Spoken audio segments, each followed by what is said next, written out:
Mr. Ronnie Campbell. Mr. Speaker, sir, this morning I presided at a meeting of the Cabinet and had meetings with ministerial colleagues and others. In addition to my duties in this House, I shall be having further meetings later today, including one with the Mayor of Paris, Monsieur Jacques Chirac, and this evening I shall preside at a dinner in honour of the Crown Prince of Morocco. Mr. Campbell. Will the Prime Minister now commission an inquiry by the Social Service Inspectorate into and establish the allegations that staff shortages in Wandsworth Council resulted in the death of a 3-year-old child? No, Mr. Speaker. Obviously that case, a tragic case, affected us all grievously. As the honourable gentleman is aware, the death of that child occurred in August 1989. The details of the case are being thoroughly looked into. Wandsworth Council had already spent a great deal on that case, including at one stage removing the family to another place of residence at the cost of some £15,000, moving them to a residential home, and then back into a council house. Wandsworth itself has a very, very good record on social workers, having something like 4% of social workers more in relation to its population than other inner London authorities. Yes, it is a very tragic case, and of course there has been an inquiry, and of course the recommendations will be accepted from that inquiry. Lieutenant Taylor. Is the Prime Minister at all concerned that the European Court on Tuesday instructed our courts to consider interim relief from sections of the Merchant Shipping Bill, although the House of Lords had decided that they had no powers to do so? And although we obviously accept that the European law is supreme over our own law, isn't it a very dangerous development when the court is taking on effectively the power to suspend sections of laws passed by this Parliament? And will this not open up the possibility and likelihood that groups and individuals will seek relief from laws passed by this Parliament simply by going to the court and claiming that they are lost in consequence? Mr. Speaker, I share my honourable friend's concern about this judgment. As he said, since the European Communities Act 1972, our courts are obliged to protect rights under community law, but the European Court have now said that where those rights are impaired by British law, our courts have the power to grant an injunction until the main case is heard. That applies, as my honourable friend says, even though the injunction may affect the operation of an act of our own Parliament. But the European Court have left it to our courts whether or not to exercise that power.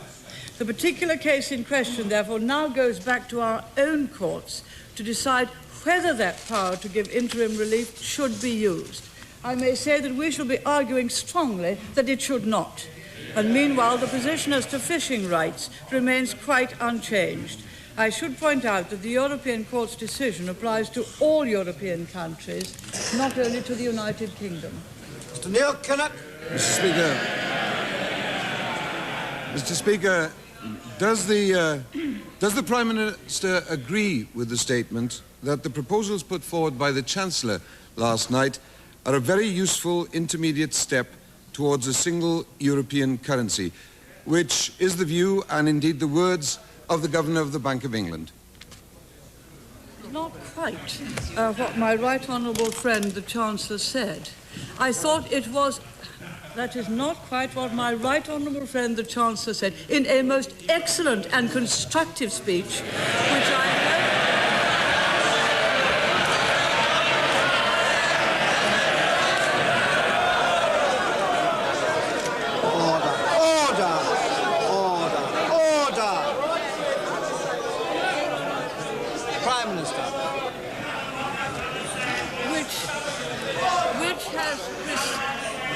has been very widely welcomed as both building on the present position, going forward in an evolutionary way, and bearing in mind that many other countries may wish to join the community, not making it more difficult to do so. It does not mean that we approve of a single European currency. It says specifically that we do not.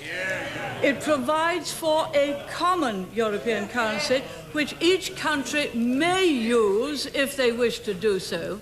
It does not, therefore, take away from our sovereignty in any way. It provides a way of trying to get inflation down by reference to a hard ECU. I was not quite sure from what the right honourable gentleman said whether he'd read the speech or if he'd read it, whether he'd understood it. Kinnock. Mr. Speaker, by all means I read the speech. I wonder if the Chancellor explained to the right honourable lady that if the idea that he put forward were to be accepted with the European Monetary Fund and the hard AQ, that it would be the final surrender of monetary sovereignty by Britain as sterling moved into the hard AQ. Does she take that into account in the view that she expresses about what the Chancellor said? But that speech and that proposal is precisely so that we do not, in fact, surrender control over our own monetary policy.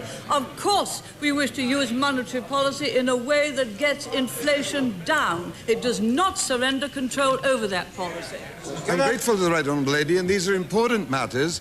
So is she saying, in the responses that she's made thus far, that when the Governor of the Bank of England says to the House of Lords yesterday that a European monetary fund and a hard AQ would, and I quote him precisely, be a very useful intermediate step between the existing EC currencies and a single EC currency, that the Governor is wrong in the opinion of the Prime Minister? Mr. Speaker, I suggest the right honourable gentleman reads more carefully the speech of my right honourable friend the Chancellor. My right honourable friend the Chancellor, which is proposing building on the existing ECU, of which the City has in fact already issued securities denominated in ECU, building on the existing ECU to have a hard ECU, which could become a common European currency, available for countries to use if they so chose. It retains the choice, it retains sterling. Mr. Bill Walker. Number 3, sir. It's all right. I shall come back to it. Mr. Bill Walker. Number 3, sir. I defer my honourable friend to the reply which I gave some moments ago. Mr. Bill Walker. Is my right honourable friend aware that in the 11 years of her leadership, the economy of Scotland has been transformed into a dynamic, vibrant, modern economy? Can she confirm that she has no plans to introduce an Assembly Act that would give Scotland an assembly in Edinburgh with tax-raising powers that would put in jeopardy that modern, vibrant economy? Mr. Speaker, I agree with my honourable friend. Scotland is doing better than ever before because of the policies of this government, which Scotland has taken to very well indeed and is using profitably to her own advantage. We have no plans to introduce an assembly. That would mean more taxation on the Scottish people. Indeed, if you take all of the own Scottish spending, it would mean that if they had to bear all spending in Scotland themselves, an extra 20 pence on the standard rate of income tax in Scotland. John McCallion.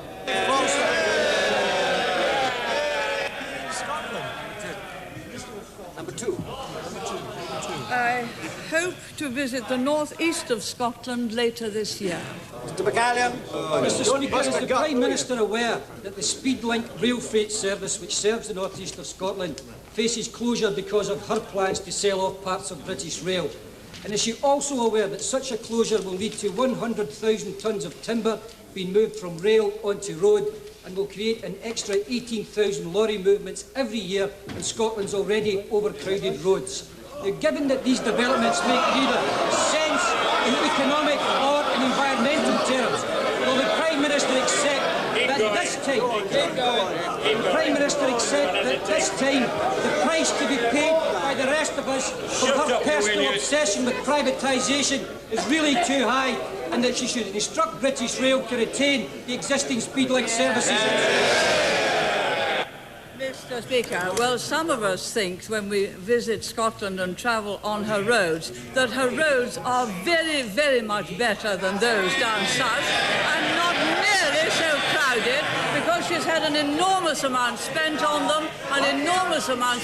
them, and may I point out to the honourable gentleman that current investment levels in British Railways are the highest in real terms for a quarter of a century, 3.7 billion to be invested over the next 3 years. Bellingham. Number 4, sir. I refer my honourable friend to the reply which I gave some moments ago. Mr. Bellingham. Mr. Speaker, does the Prime Minister share the very widely felt concern about human rights in Romania? Would you agree that neither Britain nor the EEC should extend any further assistance in the present circumstances, except obviously purely humanitarian help? Mr. Speaker, I share my honourable friend's concern. After all the Romanian people have been through, we're absolutely horrified to see the scenes which happened again on television and the violence being used by the miners. And we're also very much concerned about the fate of some of the demonstrators.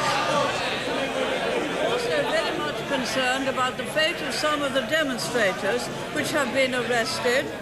We've invoked the Helsinki Agreement to seek information from the Romanian government about their fate. In the meantime, the European Community is quite right. They refused to sign a trade and cooperation agreement, as my honourable friend realised, with Romania, and Romania will not be invited to the ministerial meeting of the Group of 24 on the 4th of July to discuss aid to Eastern Europe. We think that this was a proper response to the scenes which we saw and witnessed on television. Ashton. Mr. Speaker, does the Prime Minister realise that whatever the flaws, and I suspect there will be fatal flaws in the Chancellor's proposals, new proposals for competing currencies, it is nevertheless very welcome that her cabinet colleagues, or at least some of them, have managed to lever her forward an inch or two on Europe. But she has said that this is an evolutionary approach. An evolutionary approach must have an objective. Will she now really repeat to the House what she has said before, that she does not believe that Britain should or will, in her lifetime, join a single European currency or a Central European bank? Mr. Speaker, I think that the proposals outlined by my right honourable friend are the right way ahead. It builds on the existing ECU. We have issued securities denominated in ECUs. It meets the wish of many people to have a common currency, which is quite different from a single currency.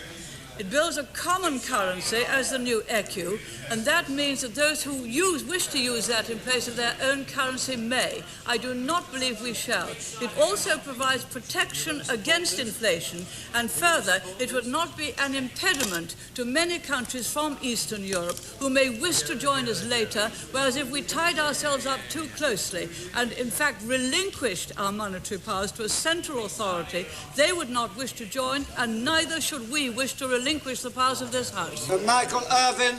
Number 5, sir. I refer my honourable friend to the reply which I gave some moments ago.